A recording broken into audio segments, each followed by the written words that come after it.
Rangers का दहशतगर्दी, corruption और सियासत के गठजोड़ का नया दावा। लियारी में अहम गिरफ्तारियां, गिरफ्तार मुल्जिमान का उजैर बलोच, बीएलए और सिंध की सियासी शख्सियात की माली इमदाद करने का इंकिशाफ। मजीद तहकीकात हुई तो अहम सियासी शख्सियात भी गिरफ्त में आ सकती हैं। सिंध असेंबली में मेयर के इख्तियारात के लिए एहतजाज और कराची की सड़कों पर अपने कायद के खिताब पर आयद पाबंदी के खिलाफ मुजाहिरे। मुत्तहिदा कौमी मूवमेंट भरपूर एहतजाजी मूड में है।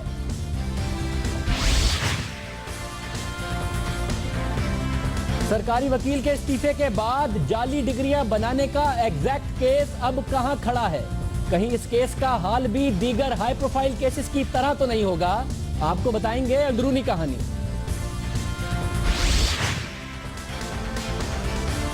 इलेक्शन ट्रिब्यूनल ने N122 के जिमनी इलेक्शन में धांधली की शिकायत समाअत से पहले ही मुस्तरद कर दी। N154 की कामयाबी के बाद क्या पाकिस्तान तहरीक इंसाफ के बढ़ते हुए एतमाद को ब्रेक लग जाएगा? और सर्द तरीन मौसम में चूल्हे ठंडे पड़े हैं। अवाम एहतजाज करके अपना लहू गर्म रख रहे हैं। 2 साल बीत गए, तीसरी सर्दी आ गई, मगर वजीर आजम नवाज शरीफ का गैस बहरान खत्म करने का वादा और दावा पूरा ना हो सका।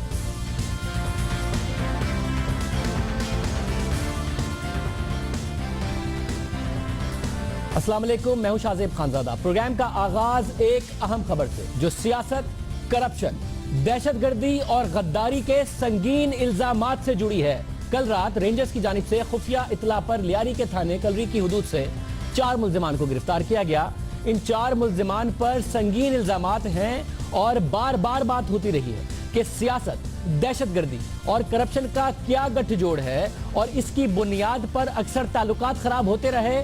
सिंध हुकूमत पाकिस्तान पीपल्स पार्टी रियासती इदारों को साथ साथ वफाकी हुकूमत को शदीद तनकीद का निशाना बनाती रही। लेकिन अब जो प्रेस रिलीज आई है, जो रेंजर्स की प्रेस रिलीज आई है, उसके मुताबिक ये बात हालिया गिरफ्तारियों ने साबित की है। साबित हो रहा है उनसे कि जो मुल्जिमान गिरफ्तार हुए हैं उन पर रेंजर्स की जानिब से जो इल्जामात लगाए गए हैं उसमें सियासी शख्सियात, दहशतगर्दी और करप्शन सबका कनेक्शन सामने आ रहा है। हम अपने प्रोग्राम में बताते रहे हैं कि लियारी गैंग वॉर के सरबराह उजैर बलोच के पीपल्स पार्टी के साथ क्या ताल्लुकात रहे हैं। लेकिन आज जो गिरफ्तारियां जाहिर की गई हैं उससे तासुर में और इजाफा हो रहा है। इन मुल्जिमान में जो गिरफ्तार हुए सलीम देदक, मेहर बख्श, मोहम्मद सईद बलोच और दिल मुराद शामिल हैं। और आज रेंजर्स की जानिब से एक प्रेस रिलीज में यह कहा गया है कि इन 4 मुल्जिमान जिन पर संगीन इल्जामात हैं उसमें इस प्रेस रिलीज के मुताबिक इब्तिदाई तफ्तीश के में इन मुल्जिमान ने एतराफ किया है कि वो कई अरसे से उजैर बलोच और बाबा लाडला को माली इमदाद फराहम कर रहे थे। उजैर बलोच के कहने पर गैंग वॉर के 150 लड़के फिशरमैन्स कोऑपरेटिव सोसाइटी में भर्ती करवाए। और ये नाम सुन के आपको एहसास होगा कि इसका जिक्र आपने पहले भी सुना होगा, फिशरमैन्स कोऑपरेटिव सोसाइटी का। अहम बात यह है कि पिछले साल जून में रेंजर्स ने फिशरमैन्स कोऑपरेटिव सोसाइटी के वाइस प्रेसिडेंट सुल्तान कमर सिद्दीकी को गिरफ्तार किया था और उनसे तफ्तीश के दौरान उजैर बलोच से राबतों का इंकिशाफ सामने आया था। सुल्तान कमर सिद्दीकी पर इल्जाम था कि वो करप्शन की रकम का 70% बिलावल हाउस को भी देता था। इंतहाई अहम बात यह है, और क्योंकि अब रेंजर्स की जानिब से जो गिरफ्तारियां की गई हैं उनमें भी उजैर बलोच और बाबा लाडला का कनेक्शन सामने आ रहा है। जो 4 मुल्जिमान गिरफ्तार किए गए हैं वो ना सिर्फ उजैर बलोच और बाबा लाडला को फंडिंग करते थे बल्कि बलोचिस्तान लिबरेशन आर्मी को भी फंडिंग करते थे, बीएलए को फंडिंग कर रहे थे। इस फंडिंग से बीएलए और लियारी गैंग वॉर ने असला खरीदा जिससे कराची और बलोचिस्तान में दहशतगर्दी के वाकयात किए गए। ये भी रेंजर्स की प्रेस रिलीज कहती है। इन मुल्जिमान ने जहां दहशतगर्दों की फंडिंग का एतराफ किया है वहां सियासी शख्सियात को करोड़ों रुपए करप्शन की मद में देने का भी एतराफ किया है। एक अजीब कनेक्शन पैदा हो रहा है सियासत का, करप्शन का, दहशतगर्दी का, और उसमें जो नया नाम है वो बीएलए का है कि एक ही 4 शख्सियात हैं जो बीएलए को भी फंड करती हो, जो बलूचिस्तान में कार्रवाइयां करे और हालात खराब करे, और लियारी गैंग वॉर को भी सपोर्ट करती हो जो कराची में हालात खराब कर रहा हो, और फिर कनेक्शन भी सियासी हो। ये इल्जाम और ज्यादा बड़ा हो जाता है और रेंजर्स की प्रेस रिलीज के मुताबिक है। रेंजर्स की जानिब से सियासत, करप्शन और दहशतगर्दी के नेक्सस की बात इससे पहले भी की गई है, लेकिन इस बार जो नई और अहम बात सामने आई है वो रियासत मुखालिफ सरगर्मियां हैं जिसका हम जिक्र कर रहे हैं कि बीएलए की माली मुआवनत एक संगीन इल्जाम है। इन गिरफ्तार अफराद की मजीद क्या तफसीलात हैं, ये हैं कौन जो दोनों को सपोर्ट कर रहे थे, सियासतदानों को भी करते थे और BLA और लियारी गैंग वॉर को भी कराची और बलूचिस्तान में बैक वक्त हालात खराब करने के लिए सपोर्ट करते थे। तला हाशमी हमें बताएंगे। तला, बहुत शुक्रिया हमें ज्वाइन करने के लिए। ये 4 लोग हैं कौन आखिर? शाहजेब, ये 4 अहम लोग हैं फिशरीज से वाबस्ता। फिशरीज के बारे में मैं आपको बता दूं, ये ऑटोनोमस बॉडी है और ये सिंध हुकूमत के तहत काम करती है। 6 इसमें माईगीरों के डायरेक्टर्स होते हैं और 6 हुकूमत इसमें अपॉइंट करती है और फिर एक मिलके जो चेयरमैन है उसको मुंतखब किया जाता है। जो आज की गिरफ्तारियां हैं इनमें नाम तो दे दिए गए रेंजर्स की प्रेस रिलीज में, ताहम वो है कौन ये नहीं बताया गया। ये हम आपको बताते हैं, ज़राए बताते हैं कि इसमें जो सलीम देदक थे ये हैं, ये माईगीरों की जानिब से मुकर्रर किए गए डायरेक्टर हैं और ये उस बॉडी का हिस्सा थे जो कि जो चेयरमैन है उसको मुंतखब करती है। इसके साथ साथ महर बख्श जो हैं, महर बख्श मार्केटिंग ऑफिसर है ग्रेड 16 के और ये भी फिशरमैन कोऑपरेटिव सोसाइटी के मुलाजिम हैं। इसके साथ साथ मोहम्मद सईद बलोच हैं, ये जनरल सेक्रेटरी हैं CBA के मजदूर यूनियन के जनरल सेक्रेटरी हैं। इसके अलावा इसमें दिल मुराद हैं जो कि मार्केटिंग में एक आला ओहदे पर फाइज है और इनका जो ग्रेड बताया गया है वो 18 बताया गया है। तो ये चारों की चारों गिरफ्तारियाँ फिशरमैन कोऑपरेटिव सोसाइटी से डायरेक्ट लिंक रखती हैं। जैसे मैंने पहले बताया कि फिशरमैन कोऑपरेटिव सोसाइटी जो है ये हुकूमत का ज़ैली इदारा है, ऑटोनोमस बॉडी है, ये ख़ुद अपने फ़ंड जनरेट करती है और उसके बाद जो इसके मुलाजमीन हैं उन्हें तनख्वाहें दी जाती हैं, दीगर चीज़ें दी जाती हैं। लेकिन जब से रेंजर्स ने और असाज इदारों ने करप्शन के ख़िलाफ़ कार्रवाई का आगाज़ किया था उसके बाद से फिशरीज़ खासा अहम रहा है, क्योंकि ये बताया गया है कि यहाँ पे करोड़ों रुपए कमाए जाते थे गैर कानूनी ठेकों के ज़रिए और बहुत सारे यहाँ पे काम होते थे, उसमें करोड़ों रुपए कमाए जाते थे और उन करोड़ों रुपए से लियारी गैंग वॉर को सपोर्ट किया जाता था। और आज पहली मरतबा BLA का नाम सामने आया है जो कि कलदम बलोच लिबरेशन आर्मी है और स्टेट अगेंस्ट एक फोर्स है, उसका नाम भी इसमें लिया गया और मजीद तहकीकात इसमें चल रही है। 4 गिरफ्तारियां हैं, ताहम ये गिरफ्तारियां मुकम्मल नहीं हुई अभी। बहुत शुक्रिया। तलाश में बता रहे थे 4 गिरफ्तारियां हैं, सके बढ़ सकता है, कोई आम लोग नहीं है, ओहदों पर फाइज थे। आज की गिरफ्तारियों के बाद दहशतगर्दी, करप्शन और सियासत का गठजोड़ खुलकर सामने आ रहा है। BLA का असला जिसकी मालूमात अब सामने आ रही हैं, 2012 में लियारी ऑपरेशन में यह असलाहा पुलिस की जानिब से बरामद किया गया था। यह असलाहा जो हमने उस वक्त खुद देखा था, लियारी से इतना जदीद असला या फिर लियारी को फराहम किया जाने वाला यह असला बरामद हुआ था जो कराची में पुलिस के पास भी नहीं था। पुलिस के ऊपर जो हमले हुए और जिसमें पुलिस वाले लियारी ऑपरेशन में मारे गए, उसमें चौधरी असलम बारहा कहते रहे कि हम असला पकड़ रहे हैं। BLA, लश्कर जंगवी और साथ साथ लियारी गैंग वॉर के कनेक्शन की भी बात करते रहे और जो असला दिखाया गया चौधरी असलम के ऑफिस से वो देखिए क्या। नाज़रीन, ये मैं असले के सामने पहुंच गया हूं और माशाल्लाह बड़ा इन्होंने असला यहाँ पर रिकवर किया हुआ है। ये हैंड ग्रेनेड्स आप देख रहे हैं, आपको यही लगी? ये वाली बुलेट आगे लगी? मुझे ये बुलेट लगी है जिसकी जी ये स्टील की बुलेट। जी हाँ। आपको यहाँ आके लगी? यहाँ से लगी। ये आप बच कैसे गए? ये बुलेट से इंसान बच तो नहीं सकता? बैग से निकल गई है। लेकिन नाज़रीन, ये सारी सूरत हाल आपने देखी है। स्टील बुलेट्स हैं जो कि हमारी पुलिस के पास तो कम से कम नहीं है, बट बहरहाल ये इन्होंने पकड़े हैं कि मौजूद थे, गैंगस्टर्स को सप्लाई किए जा रहे थे। गन्स आप देख लें, लॉन्चर आपके सामने मौजूद है, machine gun, anti craft gun आपके सामने इस वक्त मौजूद है। ये सारी की सारी इन्होंने कहा कि ये पकड़ी गई है। ये सारा असलाह चौधरी असलम के ऑफिस से हमने दिखाया था और साथ साथ वो पुलिस ऑफिसर्स भी मौजूद थे जिनको वो गोलियां लगी थी, बुलेट प्रूफ गाड़ियों के अंदर जाके लियारी में गोलियां लग गई थी। शहीद चौधरी असलम उस वक्त भी बार बार कह रहे थे कि लियारी गैंग वॉर BLA वाला असला इस्तेमाल कर रहे हैं और ये बात आज खुलकर सामने आ रही है। पीपल्स पार्टी जो उज़ैर बलोच से लाताल्लुकी का इजहार करती रही है, लेकिन लियारी में 2013 के इंतखाबात में जिस तरह उज़ैर बलोच ने पीपल्स पार्टी के टिकट तकसीम किए और उन उम्मीदवारों ने जो पीपल्स पार्टी के टिकट पर कौमी और सूबाई असेंबली के मेंबर बने, उन्होंने उज़ैर बलोच की वफादारी का हल्फ उठाया था। यह भी हमने आपको अपने प्रोग्राम में दिखाया था। अब जिस सियासी क़यादत का जिक्र हो रहा है वो क्या लियारी की वो मकामी क़यादत है जो ओथ ही उज़ैर बलोच के ऊपर ले रहे हैं कि जी उज़ैर कुरान पर ओथ ले रहे हैं और ये कह रहे हैं कि हम उज़ैर बलोच से वफादारी का हल्फ उठाते हैं? क्या कह रहे हैं जरा सुनिए। कुरान शरीफ पे हल्फ उठाएंगे, हम इंशाल्लाह उनके लिए जद्दोजहद करेंगे, कोशिश करेंगे कि इनको भारी अक्सरियत से जितवाएं। मैं सरदार उज़ैर जान की क़यादत पर मुकम्मल एतमाद करती हूँ और ये अहद करती हूँ कि मैं हमेशा सरदार उज़ैर जान का साथ दूंगी, उनके साथ रहूंगी और सरदार उज़ैर जान किसी भी जमात में शमूलियत करे तो मैं भी बगैर किसी इसके जमात में शमूलियत इख्तियार करूंगी। मैं सरदार उज़ैर जान की क़यादत पर मुकम्मल एतमाद करते हुए ये अहद करता हूँ कि मैं हमेशा सरदार उज़ैर जान के साथ रहूँगा। ये हो गई मकामी क़यादत। लेकिन अहम बात यह भी है कि उज़ैर बलोच ने लियारी में 2013 के इंतखाबात में पीपल्स पार्टी के टिकट तकसीम ही नहीं किए, बल्कि जब मई 2013 के इंतखाबात में पीपल्स पार्टी को उज़ैर बलोच की हिमायत से कामयाबी हासिल हुई तो 31 मई 2013 को वज़ीर आला सिंध कायम अली शाह और साबिक सदर आसिफ अली जरदारी की हमशीरा फरियाल तालपुर लियारी गई, उस इशाइये में गई जिसका इनेकाद खुद उज़ैर बलोच ने किया था। मुसलसल तनकीद होती रही इस हवाले से। उज़ैर बलोच ने वज़ीर आला सिंध और फरियाल तालपुर को खुशामदीद कहा और ये वीडियो आप अपनी स्क्रीन पर देख रहे हैं। और ये सारा मामला उस सब के बाद है जो चौधरी असलम का ऑपरेशन था और मीडिया पर आकर ये बताना था कि BLA और लियारी गैंग वॉर का कनेक्शन है, इनको वही असला जाता है और उज़ैर बलोच के हवाले से वो तमाम बातें करते रहे। ये वो ताल्लुकात हैं जो पीपल्स पार्टी और उज़ैर बलोच के रहे हैं। इन ताल्लुकात की झलक इलेक्शन 2013 से पहले ही सामने आना शुरू हो गई। पीपल्स पार्टी की हुकूमत ने 12 अप्रैल 2012 को उज़ैर बलोच के सर की कीमत 2 मिलियन मुकर्रर की थी और ये वो जमाना है जब लियारी में ऑपरेशन हो रहा था। लेकिन इलेक्शन 2013 से पहले 2 माह पहले सिंध हुकूमत ने उज़ैर बलोच के सर की कीमत वापस ले ली और ये नोटिफिकेशन आप अपनी स्क्रीन पर देख सकते हैं। नोटिफिकेशन आपको साफ नजर आ रहा है जिसमें वजारत दाखिला सिंध ने उज़ैर बलोच के सर की कीमत वापस ली है। पहले लगाई फिर वापस ली इलेक्शन से पहले।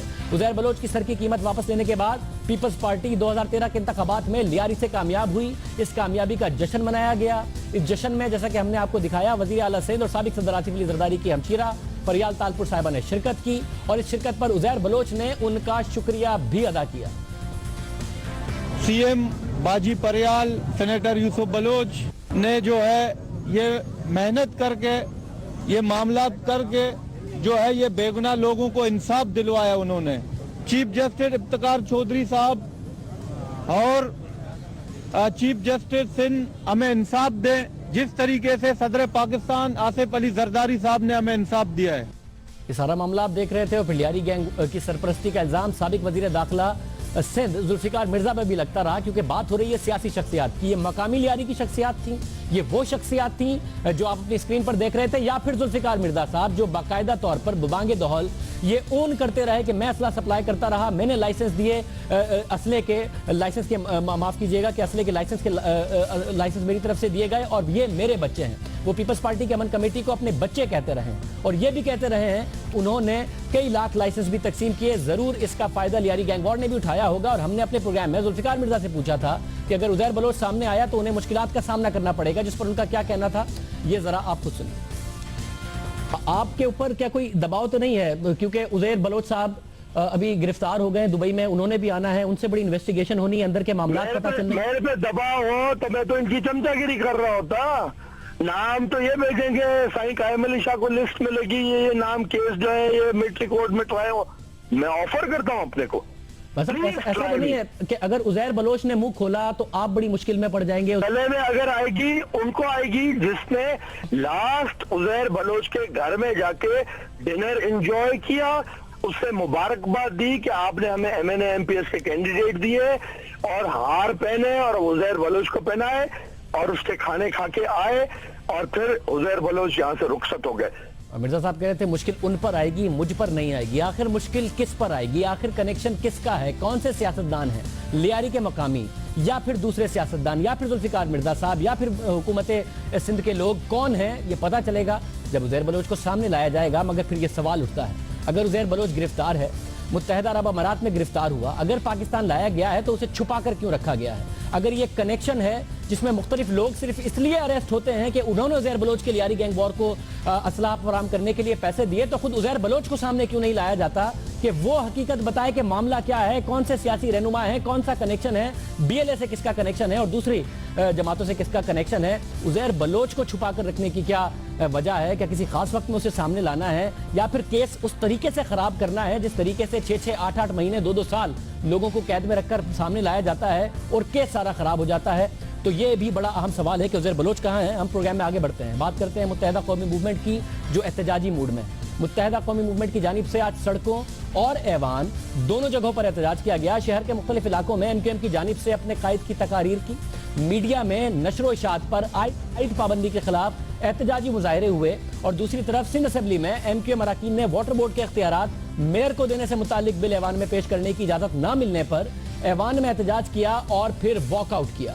मुत्तहिदा कौमी मूवमेंट क्यों चाहती है कि उनके कायद के ऊपर से ये पाबंदी खत्म हो, जबकि अदालती पाबंदी है, और इससे मुत्तहिदा को आखिर फायदा क्या होगा? क्योंकि इस पाबंदी के दौरान मुत्तहिदा ने बाई इलेक्शन जीते हैं। इस पाबंदी के दौरान मुत्तहिदा कौमी मूवमेंट ने बल्दियाती इंतखाबात में स्वीप किया है और इस पाबंदी के जब ये नहीं थी तो मुत्तहिदा को कुछ प्रॉब्लम्स भी होते थे। पूछते हैं वसीम अख्तर साहब जो कि नौमुंतखब मेयर हैं और मेयर इलेक्ट है कराची के। बहुत आप हमारे साथ मौजूद हैं। वसीम अख्तर साहब, आप भी एहतजाज कर रहे हैं। मैं आपको दिखाना चाहता हूँ कि जब ये पाबंदी नहीं थी तो आपको मुख्तलिफ टॉक शोज में बार बार जाके क्या डिफेंड करना पड़ता था। एक ही सवाल होता था, आपकी कारकर्दगी पे नहीं, आपके फ्यूचर प्रोस्पेक्ट पे नहीं, इस पर कि अल्ताफ हुसैन साहब क्या कह रहे हैं और आप मुसलसल यही डिफेंड करते रहते थे। आपकी जमात क्या होता था, जरा देखिए।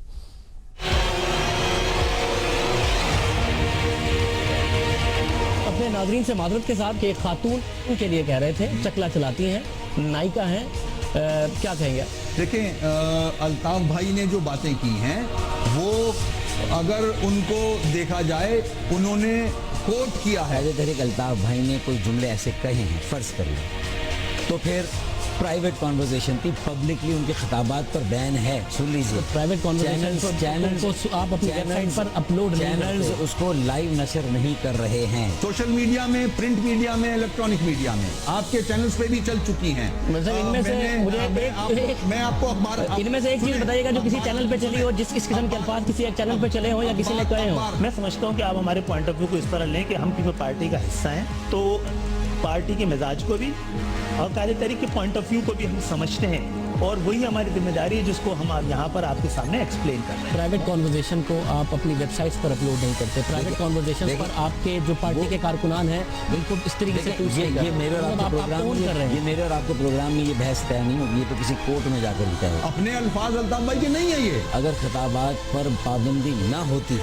तो वो पब्लिक बात है, मेरे हैंडआउट में वो जुमले नहीं हैं। अल्ताफ भाई की तकरीर में माजरत आ चुकी है। मुझे ऐसा लगता है कि इंशाअल्लाह ताला आने वाले दिनों में लोग इसका एहसास करेंगे और आगे की जानिब बढ़ने की कोशिश करेंगे। वसीम साहब, ये सारी बातें थी, मुसलसल आपको ये डिफेंड करना पड़ता था। अल्ताफ भाई ने ये इस कॉन्टेक्स्ट में नहीं कहा, उस कॉन्टेक्स्ट में नहीं कहा, माजरत कर ली है, माजरत नहीं की, कारकुनों के लिए था, मीडिया के लिए नहीं था।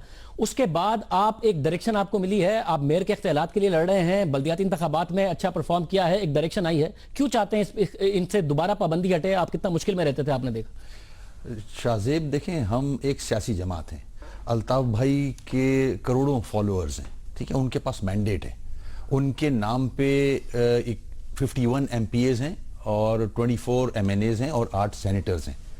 वो दूसरी बड़ी जमात के लीडर हैं सिंध के और पाकिस्तान की तीसरी या चौथी बड़ी जमात के लीडर हैं वो। जब मैंडेट होता है और जमहूरियत सो कॉल्ड हमारे मुल्क में है, अब एक आइन भी है, तो उस आइन की एक आर्टिकल है फ्रीडम ऑफ स्पीच की 19A, तो उसकी अगर वायलेशन हो तो मेरा फर्ज बनता है कि मैं आवाज उठाऊं। आपने जो क्लिप्स दिखाई हैं, मैं समझता हूं जो हम डिफेंड कर रहे हैं वो इम्तियाजी सलूक को डिफेंड कर रहे हैं। अगर अल्ताफ भाई ने कोई बात की है, वो एक लीडर हैं और बात कही है, किसी को बुरी लगी, इससे ज्यादा बातें दूसरे लीडरों ने की हैं जो कि आपके रिकॉर्ड पे हैं और मौलाना हजरात ने भी बहुत सारी बातें की हैं। जमात इस्लामी के सिराजुल हक रिकॉर्ड पे हैं, इमरान खान रिकॉर्ड पे हैं, Khawaja Asif floor of the house पे रिकॉर्ड पे हैं। तो ये इम्तियाजी सलूक पाबंदी है ना, होगी, बिल्कुल है, इम्तियाजी सलूक होगा तो एक सियासी जमात के लीडर, उनके कारकुनान हैं, उनके फॉलोअर्स हैं, वो सड़क पे आज आए, उन्होंने एहतजाज किया। आपकी क्या सियासत को भी ये जो बैन लिफ्ट होना है, एक तो आप बुनियादी हुकूक की बात करें वो ठीक है, मगर जो आपकी जो सियासत है मुत्तहिदा कौमी मूवमेंट की, उसको किस हद तक बेनिफिट करता है इस बैन का लिफ्ट होना? मैं आपको दिखा रहा हूं कि आप लोग ये डिफेंड करते रहते हैं। अब आपने मेयर के इख्तियारात के लिए लड़ना है, फॉर एग्जांपल ये जो केस है कोर्ट में, आप लोगों की तरफ से 18 सितंबर को कोर्ट ने कहा कि जी अपॉलॉजी फाइल करें। 2 अक्टूबर को आप लोगों ने एफिडेविट अपॉलॉजी का फाइल किया कि जी अल्ताफ हुसैन साहब की तरफ से जो बयान दिया गया था जिसके ऊपर नोटिस हुआ। उसके बाद अभी 2 अक्टूबर की जो तकरीर है, उसके बाद की जो तकारीर हो रही है, मैं पिछले हफ्ते की आपको तकरीर बताता हूं, उसका सिर्फ कॉन्टेक्स्ट ही बता सकता हूं कि सिंध काबीना भंग पी के बैठी होती है, बड़े बड़े गिलासों में भंग पीते हैं, सहाफी भी साथ भंग पीकर बैठे होते हैं। सिक्योरिटी इदारों पर ऐसा ही अजाब आएगा जैसे इब्राह की फौज पर आया था और अबाबील के जरिए हुआ था। अब फिर आप मेयर के इख्तियारात के लिए लड़े होंगे या टॉक शोज में आके अल्ताफ भाई के बयान डिफेंड कर रहे होंगे इसी तरीके से? ये पिछले हफ्ते का बयान है। अगर सिर्फ अल्ताफ भाई के बयान बुरे लग रहे हैं और दूसरे लीडरान के बयान सब सही हैं, जो इमरान खान ने एक निजी महफिल में बैठ के बात की, वो पंजाबी में की थी और ARY ने उसको दिखाया भी, तो अगर फिर पंजाबी में तकारीर शुरू कर दें हम तो कोई माइंड नहीं करेगा। तो PTI तो नहीं कह रही कि वो बयान हमारा दिखाएं, कहां है? आप ये चाहते हैं ये वाला इंस्टीट्यूशंस कहाँ हैं? ये बयान वसीम अख्तर साहब के हम दिखाएं कि सिंध काबीना और वजीर आला भंग पी के बैठे होते हैं बड़े-बड़े गिलासों में, और ऐसा ही अजाब आएगा जैसा कुरान में अबाबील, वो सारी चीजें दिखाएंगे तो आप मुश्किल में ही पड़ेंगे, आसानी में पड़ेंगे? कोई बात नहीं है, अल्ताफ भाई फैक्ट्स बता रहे हैं, फैक्ट्स किसी को बुरे लगते हैं तो अलग बात है, सच कड़वा होता है। अब हम उस स्टेज पे पहुंच गए हैं कि हमारे हकूक नहीं दिए जा रहे, हमारे मैंडेट को एक्सेप्ट नहीं किया जा रहा, तो जाहिर है फैक्ट्स तो अल्ताफ भाई बताएंगे अवाम को। प्रिसाइजली एट अ पॉइंट जब आपको उस मैंडेट के उस हक के लिए, जिसमें मीडिया भी आपके साथ खड़ा है, सिविल सोसाइटी भी आपको सपोर्ट करी है, दूसरी जमातें भी, पीटीआई भी सपोर्ट करी कि आपको इख्तियार मिलना चाहिए, आज उसकी जगह आप सड़कों पर अल्ताफ हुसैन साहब की तकरीर के लिए, उस इख्तियार से इसका कोई ताल्लुक नहीं है। अल्ताफ हुसैन एक लीडर हैं, आपकी अटेंशन डाइवर्ट होने की बात कर, करोड़ों अवाम उनके दिलों में बसते हैं, तो वो जाहिर है जैसा कि मैंने कहा दूसरी बड़ी जमात हैं, वो एक मैंडेट रखते हैं, तो उनका हक है कि वो सच और सही बातें अपनी आवाम तक पहुंचाएं। इसका इख्तियारात से कोई ताल्लुक बनता नहीं। इख्तियारात इज वो आर्टिकल दूसरा है, वो 140A है आर्टिकल आइन का, ये 19A है। एज अ लीडर आप, मैं कह रहा हूं आप ये भी नहीं कह सकते कि अल्ताफ हुसैन साहब ऐसी बात नहीं करेंगे जिस पर उनको दोबारा अपॉलॉजी करनी पड़े या आप लोगों को जाके डिफेंड करना पड़े। एक दफा अपॉलॉजी कोर्ट में कर चुके हैं, उसके बाद के सारे बयान बता रहा हूं, तो मैं कह रहा हूं आपका जो फोकस है आपकी जमात का, और जो फोकस हो गया है कि हमने कराची के लिए डिलीवर करना है, कराची को साफ करना है, कराची में डेवलपमेंट करनी है, वो आप फिर डाइवर्ट हो रहे हैं और ज्यादा होंगे जब ये पाबंदी हटेगी। शाहजेब, क्या आप मेरा साथ देंगे कि अल्ताफ भाई का हक है, फ्रीडम ऑफ स्पीच मौजूद है, अल्ताफ भाई की तकारीर और तस्वीर को नहीं रोकना चाहिए? आप हाँ करते हैं या ना? बिल्कुल होना चाहिए, और हर लीडर का हक है और हर लीडर की जिम्मेदारी भी है फिर साथ में कि वो उस जिम्मेदारी को निभाते हुए, जब वो ऑनर वो जिम्मेदारी का, फिर हर लीडर की अगर आइसोलेट करेंगे अल्ताफ हुसैन को तो फिर गलत है। उसका एक मैंडेट है, वो भी सोच रखता है। आप एक एक मिसालें दे रहे हैं दूसरे लीडरान की, अल्ताफ हुसैन साहब की पूरी इतनी सारी फहरिस्त है तकारीर की, जिसको आप लोग डिफेंड करते रहते हैं बार-बार आके कि कॉन्टेक्स्ट लगता है, ये मतलब नहीं था। ऐसी फहरिस्तें शाहजेब और लीडरों की भी है। सिर्फ अल्ताफ हुसैन को पिक एंड चूज करेंगे तो वो उसके फॉलोअर्स भी हैं, उसके वोटर्स भी हैं, उनको तकलीफ पहुंचेगी। आप बाकियों को तो कुछ नहीं कह रहे जो रिकॉर्ड में है तकारीर। मतलब ये प्रोटेस्ट का सिलसिला जारी रहेगा अल्ताफ हुसैन साहब की तकरीर के हक में, या फिर आपको मौका मिल पाएगा सड़कों पर आने का आपके लिए इख्तियारात लेने के लिए? शाहजेब, आपने जो प्रोग्राम किया है, जहां तक इख्तियारात का मामला है, एज अ मेयर बिल्कुल, as a party chairman vice chairman हम उसके लिए स्ट्रगल करेंगे कि इख्तियारात मिले और कराची के लिए काम करेंगे और सबको लेके साथ चलेंगे। ये तो अदालती फैसला है ना, ये अदालत ने फैसला करना है। आपको तो प्रोटेस्ट अपने इख्तियारात के लिए करें, नहीं आप प्रोटेस्ट तो अदालत पर, इस प्रोटेस्ट से क्या फर्क पड़ता है? केस लड़िए जाके, बड़ी जबरदस्त लॉयर हैं आपके साथ। हम अदालत पे क्रिटिसाइज नहीं कर रहे हैं, हम उसका एहतराम करते हैं, हम उम्मीद कर रहे हैं कि इंसाफ मिलेगा हमें, हम इंतजार कर रहे हैं अदालत का। ये अवाम का हक है कि अवाम आके रोड पे प्रोटेस्ट करे, कहीं भी अगर कर सकती है तो उसको आप मना नहीं कर सकते। आपको अदालतों पे सब्जुडिस मैटर है, अदालत से आपको इंसाफ की उम्मीद नहीं है? मैं कह रहा हूं अच्छी लॉयर है आपके साथ। नहीं, हमने तो मीडिया टॉक जितनी भी की है उसमें हमने अदालत का एहतराम शो किया है और उससे इंसाफ को का एक्सपेक्ट कर रहे हैं हम। वसीम साहब बहुत शुक्रिया, वसीम अख्तर साहब हमारे साथ मौजूद थे। वो कह रहे हैं दोनों बातें अपनी जगह पर हैं, अपने कायद के खिलाफ जो तकारीर पर पाबंदी है उसके लिए भी लड़ेंगे और इख्तियारात के लिए भी जो जंग है वो जारी रहेगी। अब जाहिर लगता है कि मुत्तहिदा कौम मूवमेंट एक प्रोटेस्ट मोड में ही नजर आए, क्योंकि सिंध हुकूमत ना इख्तियारात देती नजर आती है, ना ये पाबंदी फिलहाल, क्योंकि अदालती मामला है, अभी तक हटी है। प्रोग्राम में हम एक ब्रेक शामिल करते हैं, उसके बाद एक अहम खबर है जो कि एग्जैक्ट के हवाले से आपने बहुत कुछ सुना होगा। अचानक उसके वकील पीछे हट गए और FIA के वकील पीछे हट गए कि मैं इस केस की पैरवी नहीं कर सकता। क्या इस केस का भी हाल वही होने वाला है जो हाई प्रोफाइल केसेस का, अयान अली का, दूसरे केसेस का हुआ, या कुछ मुख्तलिफ? इस पर बात करेंगे ब्रेक के बाद।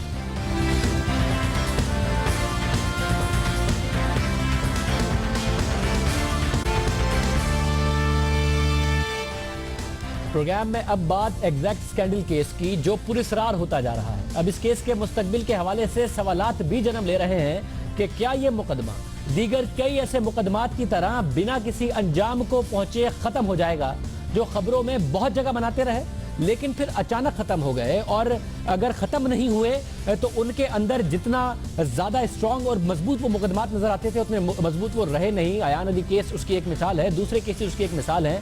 ये सवाल खासतौर पर गुज़िश्ता 2 हफ्तों के दौरान इस मुकदमे में होने वाली पेशरफ्त के बाद उठ रहा है। 11 जनवरी को वकील इस्तगासा जाहिद जमील ने अदालत को बताया था कि वो 1 माह के अंदर हतमी फर्दे जुर्म पेश करने और ट्रायल की शुरुआत के लिए तैयार होंगे, केस तैयार है। मगर फिर अचानक 18 जनवरी को इन्होंने खुद को मुकदमे से अलहदा कर लिया। अपने इस्तीफे में जाहिद जमील ने सिर्फ इतना लिखा कि कि ऐसे हालात हैं कि वो इस मुकदमे से मजीद जुड़े नहीं रह सकते और उनकी जो प्रोफेशनल कंडक्ट है वो कॉम्प्रोमाइज होगा। क्या ऐसी बात है कि ये मुकदमा मामला आगे नहीं उस तरीके से उन्होंने बढ़ाया जो कि उन्होंने अदालत में बात की थी, और जाहिर है हमने इस केस को तफसीलन कवर किया था, तो हमने FIA से राब्ता किया कि क्या ये केस भी दूसरे केसेस की तरह खत्म होने जा रहा है, मगर FIA की तरफ से जवाब आया। FIA के जराए ने कहा कि ये मुकदमा खत्म नहीं होगा। FIA जराए के मुताबिक मुकदमे के दौरान ठोस शवाहिद मिले हैं, जाली आर्टिकल्स, जाली सर्टिफिकेट, डिग्रियां खाली और भरे हुए एक्रीडेशन लेटर्स, तौसीकी लेटर्स और मुख्तलिफ मोहरें और ऐसी मशीनें जिनसे ये सारा काम होता था, हार्ड ड्राइव, लैपटॉप जब्त किए गए हैं। और साथ साथ उनकी तरफ से ये कहा गया कि ऐसा नहीं है कि हमारे वकील ने सारा के सारा ये केस बिल्ड किया। अपने वकील की तारीफ की कि उन्होंने बड़ा अच्छा काम किया राज जमील साहब ने, लेकिन FIA के जराए का कहना था कि फ्लो ऑफ इंफॉर्मेशन हमारी तरफ से था, हम ही ने वो सारी इंफॉर्मेशन वकील को दी थी जो उन्होंने अदालत में टेपों की सूरत में चलाई। ये सबूत हमने उनको सारे दिए थे, ऐसा नहीं है कि उन्होंने हमें सबूत दिए थे, इसलिए उन्होंने काम अच्छा किया, लेकिन ये मामला जारी रहेगा क्योंकि एविडेंस हमारे पास है और नए वकील के साथ हम आगे बढ़ेंगे। FIA जराए का मजीद कहना था कि मुल्जिम की जानिब से मवाद की रज़ाकाराना तौर पर बरामदगी की ऑफर पर यह अमल अकेले में नहीं किया हमने, बल्कि जुडिशल मजिस्ट्रेट की निगरानी में कराया। 27 मई को मुल्जिम Shoaib Ahmed Shaikh chief executive Exact private limited की निशानदही पर सिविल जज की निगरानी में एग्जैक्ट के दफातर की तलाशी ली गई। छापे के बाद आधी रात को तमाम बरामद दस्तावेजात की गिनती मुकम्मल नहीं थी, तो ऐसा नहीं हुआ कि जुडिशल मजिस्ट्रेट उस मकाम को ऐसे ही छोड़ गए, बल्कि खुद जुडिशल मजिस्ट्रेट उस मकाम को सील करते, जाते, अगले दिन वापस आते, फिर मकाम पर हम अपनी गिनती दोबारा शुरू करते जुडिशल मजिस्ट्रेट के सामने, ताकि ऐसा ना हो कि वो कहें कि FIA ने खुद ये सारा का सारा रिकॉर्ड जमा किया है। और फिर FIA कहता है कि इस सारे के सारे प्रोसेस में अमेरिका की 300 यूनिवर्सिटियों और स्कूलों के कुल 23,81,836 सर्टिफिकेट, डिग्रियां, ट्रांसक्रिप्ट, लिफाफे और ब्रोशर्स और 34 एक्रीडेशन इदारों के 1,19,707 एक्रीडेशन लेटर बरामद किए गए। एग्जैक्ट से बरामद होने वाले मवाद की बुनियाद पर मुल्जिम शुएब अहमद शेख, उनके साथी वक्कास अतीक, जिशान अनवर, जिशान अहमद और मोहम्मद साबिर और दीगर के खिलाफ FIR दर्ज की गई। और अब्दुल रऊफ एग्जैक्ट के लिए ऑर्डर वसूल करता था, इसकी जानिब से डिलीवरी ऑर्डर, पे ऑर्डर, सर्टिफिकेट, डिग्रियां और ट्रांसक्रिप्ट, लिफाफे और दीगर मवाद के नमूने जात फराहम किए गए। और ये फ्रांसिक शवाहिद जो हैं, फ्रांसिक शवाहिद के मुताबिक ये सैकड़ों गैर मुल्की यूनिवर्सिटियों और स्कूलों की लाखों जाली डिग्रियां, सर्टिफिकेट, डिप्लोमा सर्टिफिकेट्स दुनिया भर में जारी किए गए, और उस सब के सबूत हमने जुडिशल मजिस्ट्रेट की निगरानी में जमा किए हैं, जो हम अदालत के सामने पेश करेंगे। इसमें 10 पाकिस्तानियों को भी किस तरह जाली डिग्री दी गई और उनसे पैसे बटोरे गए, ये भी हम सारा का सारा अदालत के सामने रखेंगे। और एग्जैक्ट कंपनी की 130 टेराबाइट के कंप्यूटर सिस्टम की फॉरेंसिक तहकीकात अब भी जारी है, वो भी हम अदालत के सामने रखेंगे। तो FIA का कहना है कि हमारे पास सबूत बहरहाल सारे मौजूद हैं और हम नए वकील के साथ अपना केस उसी तरीके से आगे बढ़ाएंगे, क्योंकि हमारी तरफ से सवाल किया गया कि क्या इस केस को भी फारिग समझा जाए, और इसकी भी हाइप पैदा हो गई थी और ये केस इतना बड़ा नहीं था। तो FIA का कहना है कि ऐसा नहीं है, ये सारे सबूत अदालत के सामने भी रखे जाएंगे और केस की बाकायदा पैरवी भी की जाएगी, सारे सबूत अपनी जगह पर मौजूद हैं। हम प्रोग्राम में एक ब्रेक शामिल करेंगे। क्या पाकिस्तान तहरीक इंसाफ के नए मौक़िफ़ से, जिसमें खान साहब कहते थे कि उन्हें तीसरी मरतबा होता नजर आ रहा है स्पीकर साहब का इलेक्शन, क्या उससे हवा निकल गई या फिर पाकिस्तान तहरीक इंसाफ अपने मौक़िफ़ पर कायम रहेगी? आज अहम फैसला आया है, इस पर बात करेंगे अलीम खान से एक ब्रेक के बाद।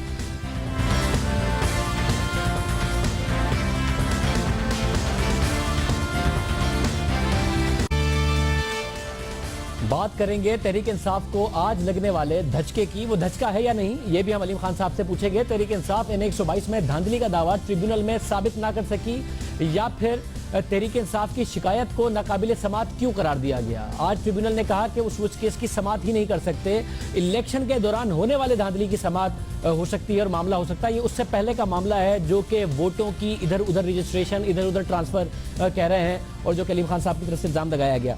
इसके हवाले से हमारे पास एक अहम इंफॉर्मेशन है जो हम आपके साथ शेयर करेंगे, और वो बड़ा अहम मामला है कि अंदर की बात क्या है, क्यों अलीम खान साहब को अभी तक सेटिस्फाई नहीं किया गया, और वो हकाइक आपके सामने रखेंगे। लेकिन उससे पहले अलीम खान साहब हमारे साथ मौजूद हैं, उनसे पूछते हैं और अली खान साहब बहुत शुक्रिया, आपके पास अभी और लीगल फोरम्स मौजूद हैं इस मामले को कंटेस्ट करने के लिए, मगर यही क्लेम जो आपके हल्के में 23-24 हज़ार वोट का, खान साहब ने कहा था, इमरान खान साहब ने, कि 50,000 नए वोट अलीम खान साहब के जहांगीर तरीन खान साहब के हल्के में रजिस्टर कराए गए उन्हें हराने के लिए। जहांगीर तरीन साहब को तो इतना वोट पड़ा और इतना जबरदस्त वो जीते, फिर अगर आपके खिलाफ इतने सारे वोट रजिस्टर कराए गए थे तो आपके नीचे का एमपीए जीता और आप सिर्फ 2400 वोट से हारे, ये कैसे हुआ है फिर?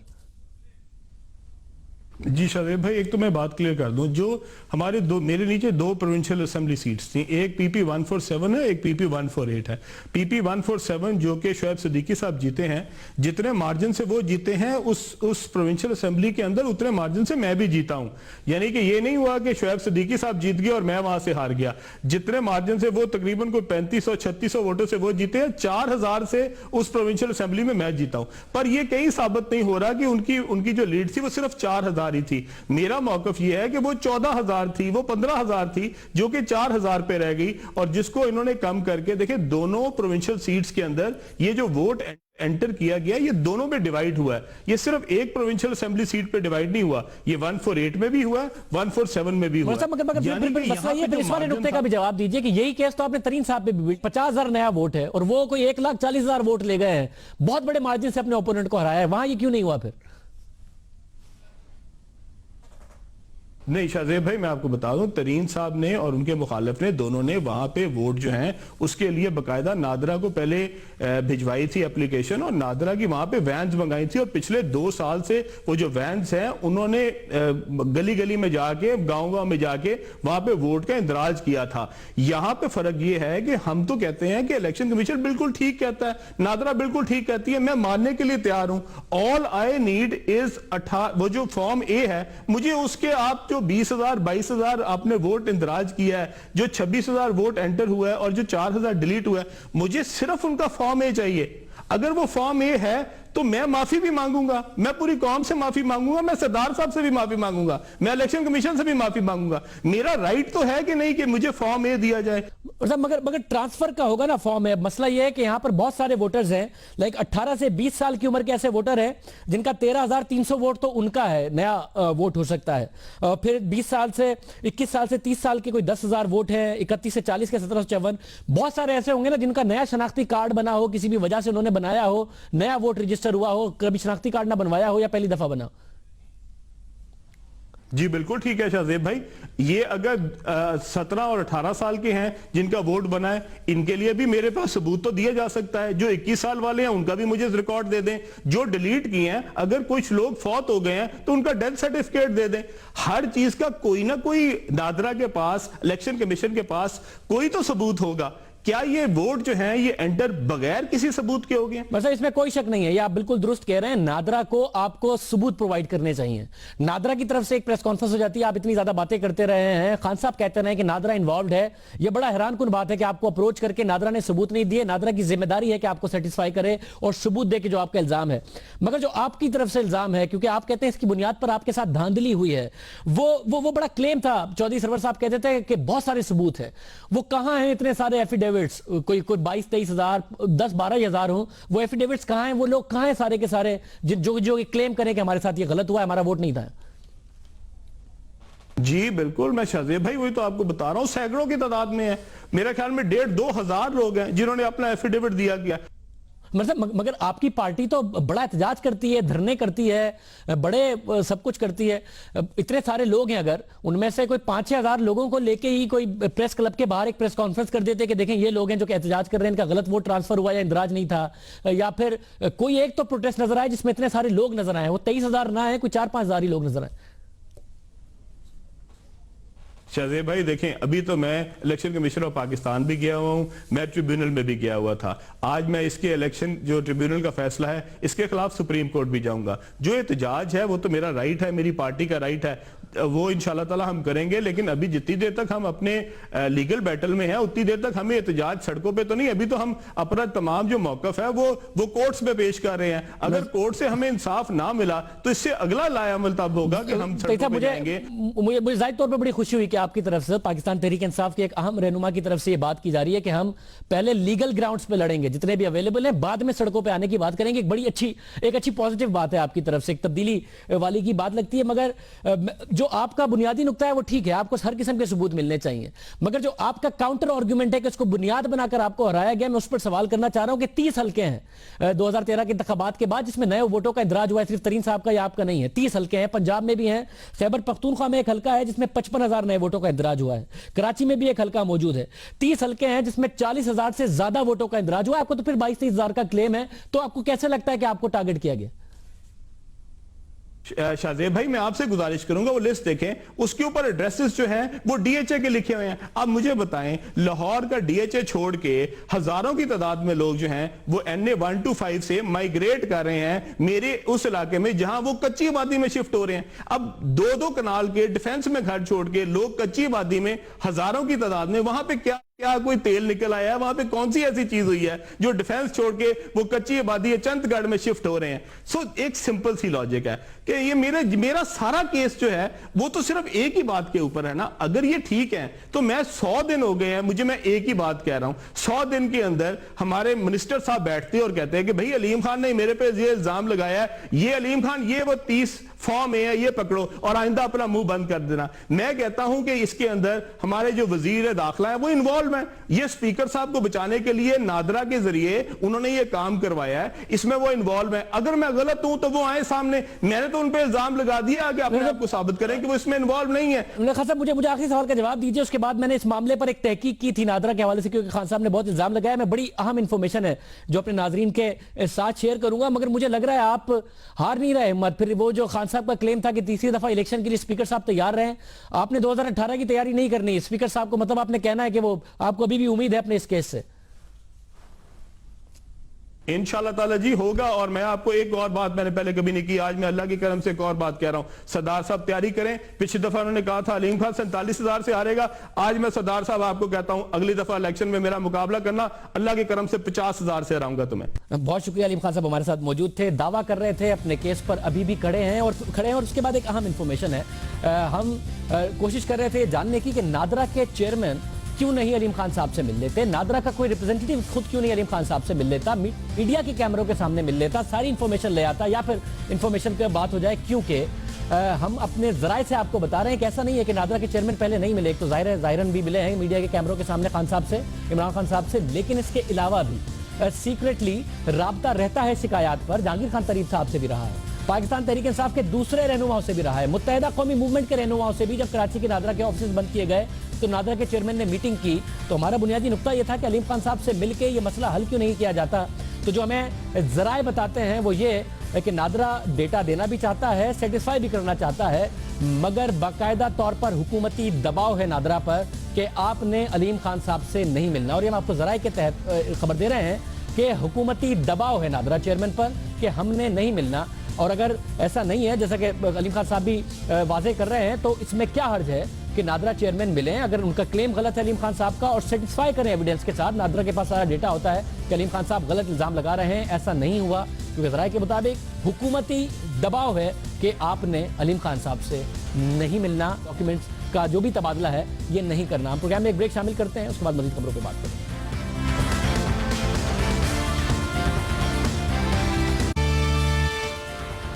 मुल्क में सर्दी बढ़ते ही घरों के चूल्हे भी ठंडे पड़ गए। गैस बहरान वक्त गुजरने के साथ साथ शिद्दत इख्तियार कर रहा है और ऐसा पहली बार नहीं हो रहा। सर्दियों का मौसम आते ही मुल्क भर में गैस की किल्लत का बहरान सर उठा लेता है। और ये बात इसलिए अहम है कि मियाँ साहब ने जहाँ बिजली की लोड शेडिंग खत्म करने का वादा किया था, वहाँ फौरी तौर पर ऐसी पॉलिसीज लाने का वादा किया था जिसमें गैस का बहरान जल्द हल करेंगे। तीसरी सर्दी है मियाँ साहब के दौरे इख्तिदार में। 3 साल मियाँ साहब के इख्तिदार को इन गर्मियों में हो जाएंगे, लेकिन गैस का बहरान क्यों नहीं हल किया जा सका। और फिर सोने पे सुहागा जो पॉलिसी थी कि डोमेस्टिक कंज्यूमर को तरजीहन बुनियाद पर गैस दी जाएगी, इस दफा डॉन अखबार की रिपोर्ट के मुताबिक सीमेंट और खाद की फैक्ट्रियों और पावर प्लांट्स को गैस की फराहमी जारी रखी गई है, जो कि इन 3 महीनों में नहीं होती, मगर इसकी वजह से पंजाब और खैबर पख्तूनख्वा में गैस की किल्लत जो पहले ही बहुत ज्यादा थी वो और ज्यादा बढ़ गई है और 18 घंटे गैस की फराहमी नहीं हो रही। मियां साहब ने जो वादा किया था क्यों नहीं पूरा कर सके? LNG के इन तमाम चीजों के बहुत ज्यादा बातें की गई थी, क्यों इतना मामला डिले होता रहा? दूसरे कॉन्ट्रैक्ट्स क्यों नहीं फाइनलाइज किए गए? इसका सवाल बहरहाल हुकूमत की तरफ बनता है। शाहिद खकान अब्बासी साहब ने कमिट किया था हमें शो में ज्वाइन करेंगे, उन्होंने हमें शो में ज्वाइन नहीं किया। आज के प्रोग्राम में इतना ही, आपसे कल के प्रोग्राम में फिर मुलाकात होगी। अल्लाह हाफ़िज़।